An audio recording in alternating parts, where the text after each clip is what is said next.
Et si, derrière la crise diplomatique entre la Côte d'Ivoire et le Burkina Faso, se cachait un jeu dangereux qui menace toute l'Afrique de l'Ouest? Aujourd'hui, une question brûlante agite nos débats. La Côte d'Ivoire est-elle vraiment devenue la base arrière d'organisations hostiles au Burkina Faso? Et surtout, quelles conséquences cela pourrait-il avoir pour la stabilité de toute la région? Lors de sa dernière conférence de presse, le président Ibrahim Traoré n'a pas mâché ses mots. Selon lui, les ennemis du Burkina Faso ne se cachent plus. Ils seraient clairement là, visibles et protégés en Côte d'Ivoire. Pire encore, il va jusqu'à accuser les autorités ivoiriennes de collusion avec des groupes terroristes, parlant d'accords de non-agression qui feraient du pays voisin une véritable plateforme logistique pour ceux qui cherchent à déstabiliser le Burkina Faso. On aurait donc, selon le président, des acteurs qui sont bien installés, bien accueillis, sous le regard bienveillant de responsables politiques ivoiriens qui refuseraient d'agir, malgré des sollicitations répétées des autorités burkinabè. Mais pourquoi de telles accusations maintenant? Et surtout, qu'est-ce que cela signifie pour la diplomatie et la sécurité en Afrique de l'Ouest? Traoré insiste. Il ne vise ni le peuple ivoirien, ni les millions de Burkinabè qui vivent en Côte d'Ivoire. Le problème, dit-il, ce sont les dirigeants qui, par calcul politique ou par inertie, laissent prospérer des forces hostiles. Il met d'ailleurs en garde, si cette situation ne change pas, la Côte d'Ivoire elle-même pourrait devenir une cible, prise dans un engrenage de violence qui n'épargnerait personne. Derrière ce discours musclé, c'est toute la conception de la souveraineté qui est remise en question. Où s'arrête la légitime défense et où commence la provocation? Faut-il rompre avec les traditions diplomatiques pour protéger la nation, quitte à s'isoler ou à attiser des tensions régionales? Et pendant ce temps, que deviennent les centaines de milliers de familles burkinabè installées en Côte d'Ivoire? Ces diasporas qui, d'un côté comme de l'autre, aspirent simplement à la paix, à la sécurité et au développement. Les enjeux sont énormes: stabilité régionale, sécurité des populations, contrôle des ressources, mais aussi crédibilité et unité de l'Afrique face aux puissances extérieures. Si la lecture du président Traoré se vérifie, alors c'est tout l'équilibre de l'Afrique de l'Ouest qui vacille, avec des risques immédiats pour l'économie, la cohésion sociale et même l'avenir des générations futures. Alors, comment en est-on arrivé là? Quelles sont les dynamiques géopolitiques et révolutionnaires qui ont transformé la région en terrain de confrontation? Pour le comprendre, revenons ensemble sur le contexte qui a mené à cette fracture sans précédent. Qu'est-ce qui pousse un pays à défier ouvertement ses voisins et les institutions d'un continent tout entier, quitte à risquer l'isolement et à fragiliser les siens? Pour comprendre la posture inédite du Burkina Faso sous la présidence d'Ibrahim Traoré, il faut remonter à la dégradation progressive de ses relations avec la Côte d'Ivoire, un voisin qui fut pourtant un partenaire proche. Au fil des mois, la cordialité a laissé place à la suspicion, à la frustration, et surtout à une volonté farouche de rompre avec la diplomatie hypocrite, celle qui prône la stabilité en façade mais ferme les yeux sur les dérives et les injustices. Dans sa dernière conférence de presse, le capitaine Traoré a levé le voile sur une réalité amère.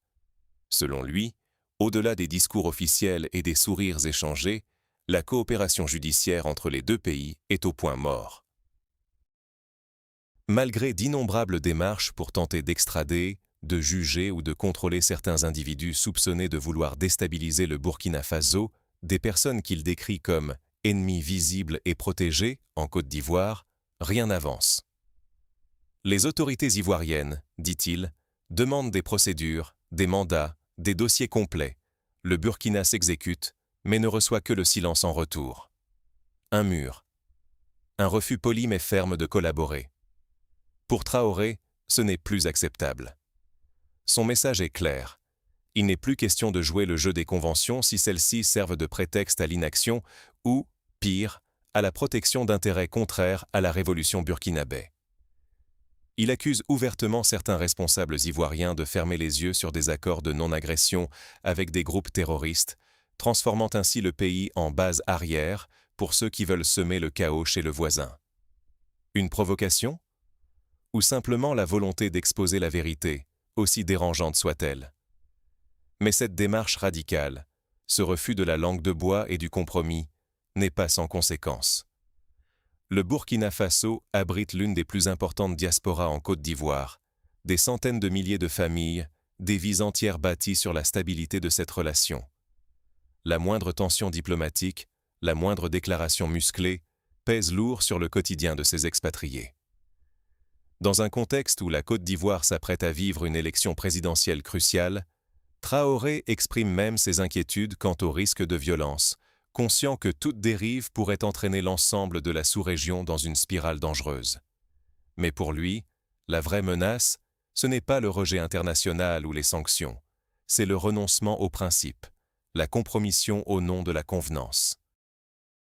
Il assume la posture révolutionnaire du Burkina Faso, persuadé qu'il vaut mieux dire la vérité frontalement que de s'enliser dans la diplomatie sournoise.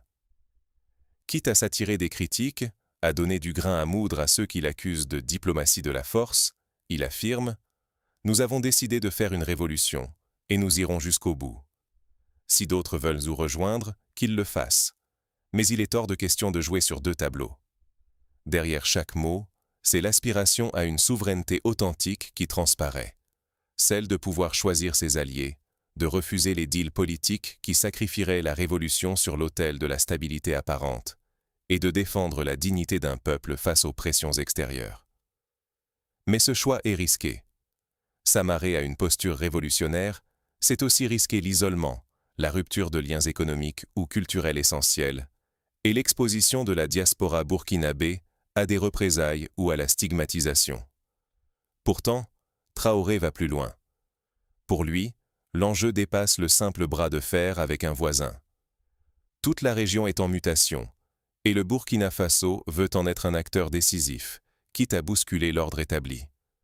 Car au fond, la rupture diplomatique n'est qu'un aspect d'un combat plus vaste.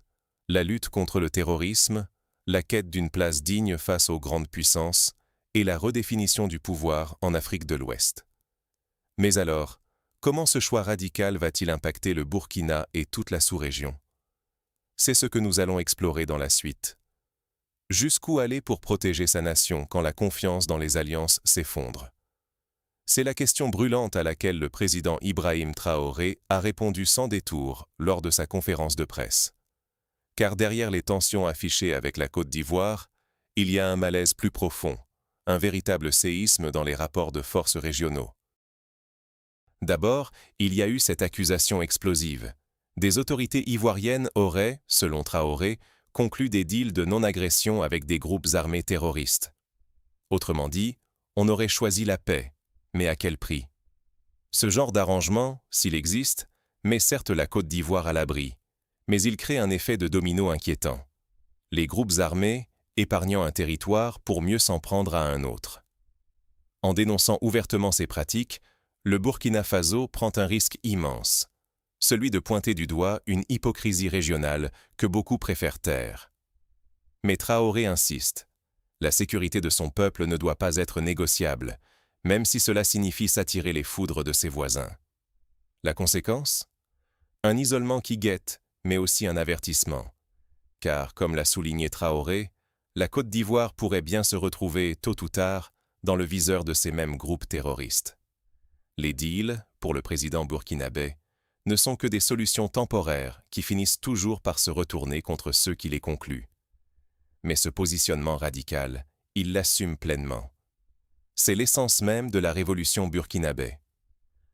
Malgré les critiques, les pressions internes et les menaces d'asphyxie extérieure, Traoré martèle que le Burkina Faso ne reculera pas. La souveraineté n'est pas à la carte. Il ne s'agit plus de suivre la voie tracée par les puissances étrangères ou les institutions régionales, mais de choisir son propre chemin, quitte à marcher seul pendant un temps. La rupture est consommée avec la CEDEAO, l'organisation ouest-africaine qui, selon Traoré, n'a pas su défendre les intérêts réels des peuples. La suspension du Burkina Faso par l'Union africaine n'a fait qu'ajouter à cette fracture. Et là encore, l'attitude de Traoré interroge. Pourquoi rester membre d'une institution qui, à ses yeux, ne s'intéresse plus au sort de son pays? Pourtant, il refuse de claquer la porte sans comprendre les motivations réelles de cette exclusion. On attend le médiateur, on veut savoir pourquoi ils agissent ainsi, explique-t-il. La décision, elle, viendra après une explication franche pour que le peuple burkinabé puisse juger en connaissance de cause. Ce choix de s'affranchir des cadres imposés, même au prix du silence, de l'isolement ou de l'incompréhension, est risqué. Il expose le Burkina Faso à davantage de pression, à la coupure d'aide, voire à la stigmatisation sur la scène internationale. Mais il y a là aussi une volonté de rompre avec les jeux de dupes, de refuser tout compromis avec des modèles qui ont montré leurs limites. Oui, cela peut déboucher sur une escalade du conflit. Oui, l'isolement peut peser lourd sur les populations. Mais pour Traoré, c'est aussi l'occasion d'incarner, pour l'Afrique, une alternative crédible à une souveraineté bradée. Au fond, c'est une bataille de principes, d'intégrité et d'espoir. Car, derrière le bras de fer diplomatique, il y a une promesse, celle de reprendre en main le destin de tout un peuple, et pourquoi pas, de toute une région. Mais cette quête de souveraineté ne se limite pas à la diplomatie. Elle s'étend désormais à d'autres domaines stratégiques, transfert de technologies, alliances renouvelées avec la Russie, la Chine, l'Iran, et affirmation d'une nouvelle voie burkinabé sur les grandes crises mondiales. Voyons comment ce pari audacieux se concrétise sur le plan technologique et économique. L'Afrique peut-elle vraiment s'inventer un destin, ou restera-t-elle piégée dans des alliances imposées? Voilà la question brûlante qui se pose après la sortie d'Ibrahim Traoré. Le Burkina Faso, par la voix de son président, a choisi de miser sur l'audace, apprendre par soi-même, refuser les solutions toutes faites, se tenir debout même si la route est semée d'embûches.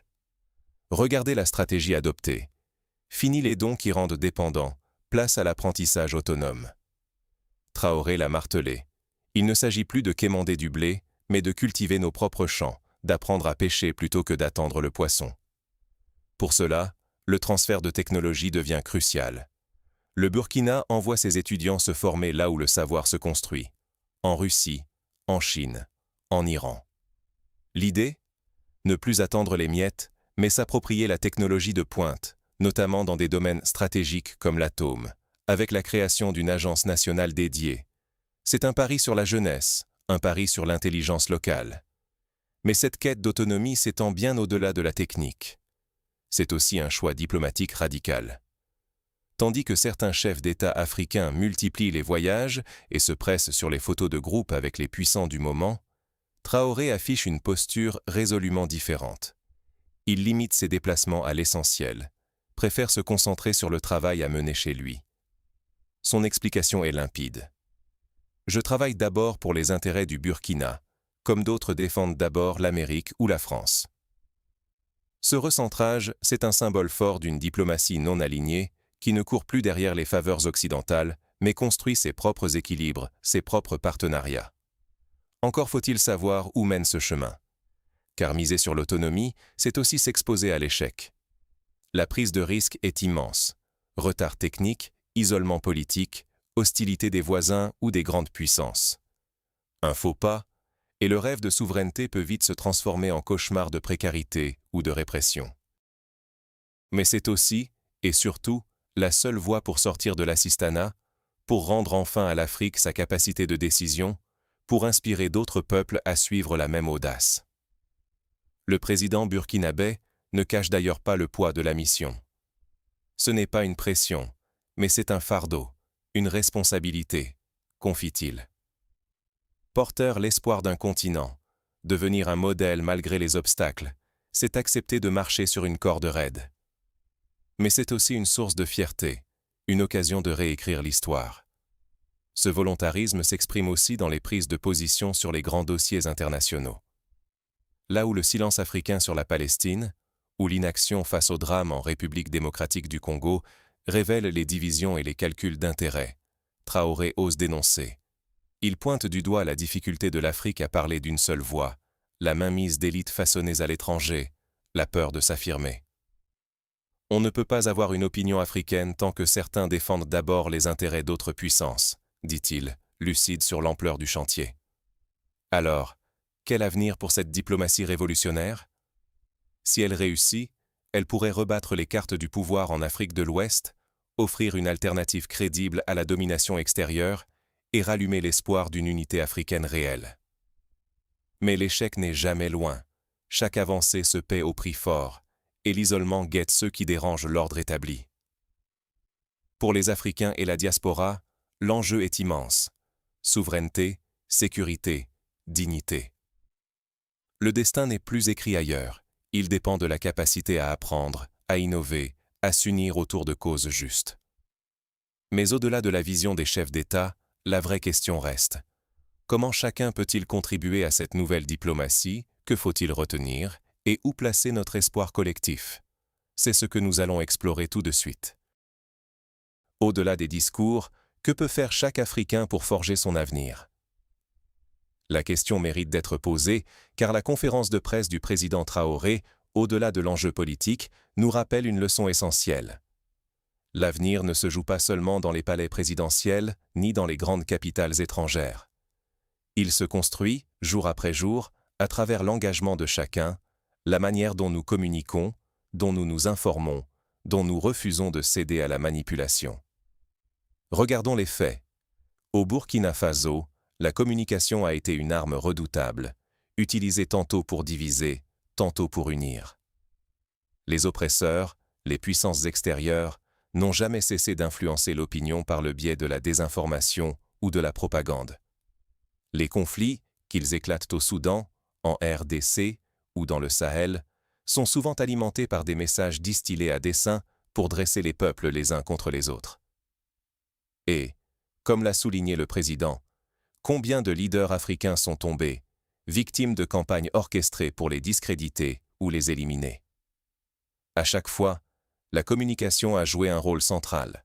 C'est pourquoi il est crucial, aujourd'hui plus que jamais, de développer notre esprit critique. Ne pas se contenter de ce que l'on entend ou lit. Recouper les sources, débattre, questionner. Il ne s'agit pas de devenir méfiant envers tout, mais de comprendre que derrière chaque information, il peut y avoir un agenda, une intention cachée. Et cela vaut aussi pour nous, citoyens africains et membres de la diaspora. Restons vigilants. Refusons de relayer des rumeurs ou des fausses nouvelles. Cherchons la vérité, même si elle dérange. Mais l'autre enseignement majeur, c'est la solidarité. Le président Traoré le dit sans détour. L'Afrique souffre de son manque d'unité. Face aux drames qui frappent le Congo, le Burkina ou d'autres pays voisins, le silence ou l'indifférence deviennent de terribles alliés du malheur. En Europe, en Amérique du Nord, la capacité à faire bloc, à défendre un membre de la communauté, accélère la résolution des crises. Pourquoi pas en Afrique? Pourquoi rester divisé alors que notre force réside dans l'union, la compréhension mutuelle, la capacité à s'entraider, à faire front commun contre l'injustice et l'ingérence? Il y a là un appel à la résilience, mais aussi à l'action. Car la souveraineté ne se décrète pas, elle se défend, elle se pratique au quotidien. Cela commence par refuser les discours de haine, par dialoguer avec ceux qui pensent différemment, par s'impliquer dans la vie citoyenne, locale ou nationale. Chacun a un rôle à jouer, même modeste. C'est en multipliant les petites initiatives, les prises de parole, les engagements, que naît une dynamique collective capable de transformer la société. Et s'il est parfois difficile de croire au changement, les succès récents contre le terrorisme, la reprise de territoire, la mobilisation populaire, montrent qu'un avenir meilleur n'est pas une illusion. L'espoir est permis, à condition de ne pas baisser les bras. L'unité, la vigilance, la communication consciente sont les clés d'une éclosion africaine qui, demain, pourra inspirer le monde entier. Mais attention, si chacun ne prend pas la mesure de ces enjeux, si l'on reste passif face à la manipulation, aux divisions importées ou entretenues, les efforts de souveraineté risquent d'être réduits à néant. C'est un vrai risque, celui de rester sous tutelle, de voir nos destins décidés ailleurs, de sacrifier la dignité et l'avenir des générations futures. C'est donc à chacun de prendre position et d'agir pour l'avenir de l'Afrique. Comment? Et vous, jusqu'où êtes-vous prêt à aller pour défendre la souveraineté africaine? C'est la question fondamentale que soulève la conférence de presse du président Ibrahim Traoré. Au-delà des discours, au-delà des crises conjoncturelles comme cette tension Côte d'Ivoire-Burkina Faso, c'est toute l'ambition d'un continent qui essaie de se réinventer qui est en jeu. Parce qu'au fond, la souveraineté, ce n'est pas qu'un mot, c'est une exigence de chaque instant, une responsabilité collective. Le Burkina Faso, à travers la voix de son président, a clairement affiché sa volonté de rompre avec les habitudes diplomatiques dictées depuis l'extérieur. On le sent. L'heure n'est plus aux compromis tièdes, ni aux alliances de façade. Communiquer sur les intentions, sur les actions, c'est aussi une manière de reprendre le contrôle du récit, de ne plus laisser d'autres raconter notre histoire à notre place. Traoré l'a dit sans détour. Les manipulations extérieures, les jeux d'influence, les divisions entre Africains sont les plus grandes armes de ceux qui veulent nous maintenir dans la dépendance. L'exemple du Soudan, où deux groupes sont poussés à s'affronter pour servir des intérêts étrangers, illustre bien ce piège. Pendant que certains se déchirent, d'autres profitent de nos ressources et de nos faiblesses. Mais alors, comment rompre ce cercle sans tomber dans l'isolement? Comment résister à la tentation du repli sur soi ou de la fragmentation régionale? C'est là tout l'enjeu de cette nouvelle approche révolutionnaire. Affirmer sa place, défendre sa dignité, mais sans sacrifier l'unité africaine. Le risque est réel. Si chacun ne pense qu'à soi, l'Afrique restera vulnérable, fragmentée, incapable de peser face aux grands enjeux mondiaux. Si au contraire, les peuples choisissent la solidarité et le dialogue, alors même les défis sécuritaires, économiques ou diplomatiques deviennent des opportunités de transformation. Et c'est ici que votre rôle devient crucial. Trop longtemps, le destin de l'Afrique a été décidé sans la voix de ses citoyens. Trop souvent, le silence et la passivité nous ont condamnés à subir. Mais aujourd'hui, l'histoire s'écrit avec vous. Par vos choix, vos débats, votre capacité à remettre en question les vieux réflexes et à soutenir des dynamiques nouvelles, vous pouvez changer la donne. Ce n'est pas seulement l'affaire d'un président ou d'une élite, c'est un espoir qui appartient à chacun. Le pari du Burkina Faso, c'est de prouver qu'en tenant bon, en gardant foi dans l'avenir, un peuple peut reprendre le contrôle de ses ressources, restaurer la paix et inspirer l'ensemble du continent.